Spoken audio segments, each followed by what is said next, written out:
Alright, so I thought long and hard about this. I couldn't decide what I wanted to do. Since I don't have any money to work with for the next, well, for the foreseeable future, I had this 300EX that I got. Had some problem with the electrical system, either the stator or the CDI or both. I worked on it a bit, and I decided the engine was going to come out. It turns over, seems to have pretty good compression. I'm willing to bet there's not a thing wrong with this engine mechanically. Maybe it burns some oil, but it doesn't seem to make any noise when it's cranking. So it's probably in good shape. But this Ninja 250 engine is going to go in that frame. I've already worked on it some. This is something I'm working on for an hour or so, here and there, whenever I get a chance. Without taking the engine apart, I couldn't really see how to get the 300EX engine out of the frame. I didn't feel like pulling the cylinder off, so probably going to have to do it to mount the new engine anyway. I took a section of the frame out right there.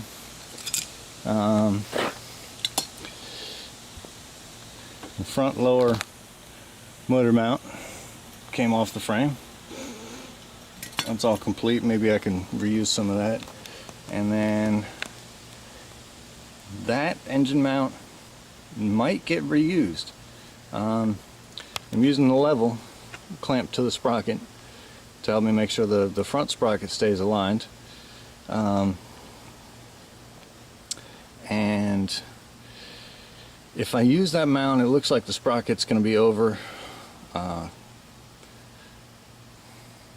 closer to the right side of the bike, the quad, than it should be, but it's going to be about 1/4 of an inch, which might actually be good. It might keep the chain from scraping the inside of the frame right there. I may have to move the roller a little bit, but I think it might work. And it's in there. There it sits. With that engine mount still intact. In order to get the engine to sit in there properly, the frame's going to have to move right here. Put this side back in, and the cylinders are going to be about centered, but with the timing chain cover there, is not quite going to fit. Damn 4-strokes. So I'm going to have to move that, and I think I'm going to need more room for the carburetors here. I'll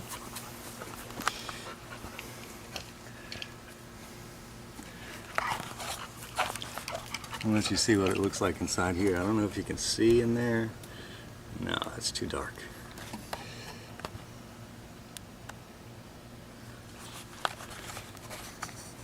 There was a little bit of water in this one. I don't think it was in the cylinder. Hopefully. That was my main problem with this engine when I first got it. It was full of water. And there was a ring of rust around the top of one of the pistons locking it in the cylinder. Hopefully neglect didn't kill it the rest of the way. Whoops, there went the frame.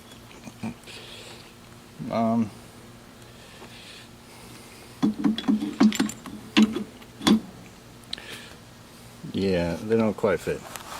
I might be able to do something, but it might be a better idea just to move the frame back here.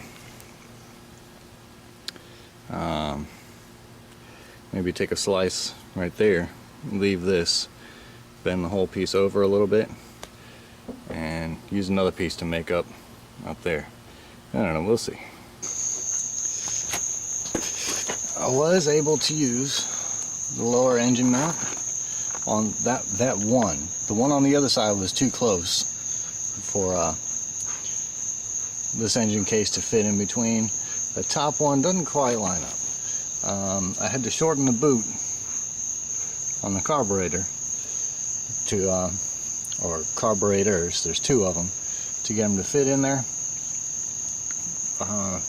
These two pieces of frame, I don't know if you can see, it's dark outside, they come together real close at the back there. So these boots are about half as long as they were before. I think I can make up for the difference there with whatever air box I create for this thing. This piece of frame will fit back. I didn't think that was going to fit, but it's going to go right back where it was. The gas tank fits on. The petcock underneath there, you can't really see, it's too dark, but it's touching the carburetor. So either I'm gonna end up tilting the carburetors back this way a little more, or maybe I can tweak the petcock. I'm not really sure about that. I'll figure out a way to get that to work. The radiator fits in here. That's the 250 radiator. I was thinking about maybe mounting the fan on the front. I'm not sure how well I can get that to work. How often I'm actually going to need the fan, I don't know. But I will do something with that. It might just go just the way it is. If I had it tilted up nicely, that front brake line does not hit the front of the radiator, so that might just work. The exhaust, that's the tricky part. On the Ninja, the exhaust runs down and under the engine and straight back. On a quad, under the engine is just a bad idea. I'm already going to have some ground clearance issues. It's not much, and I think I can make a skid plate to protect everything there. But the oil filter is right in the bottom of the engine, sticking down below the frame. So since I have to protect that, I guess I can run the exhaust down underneath as well, and it's not going to make a big freaking difference. I might lose another ½ inch of ground clearance there. So until I get a tubing bender, that's probably what's going to happen. I'm just going to run it down underneath the engine just like it was on the Ninja, and then come on the other side probably,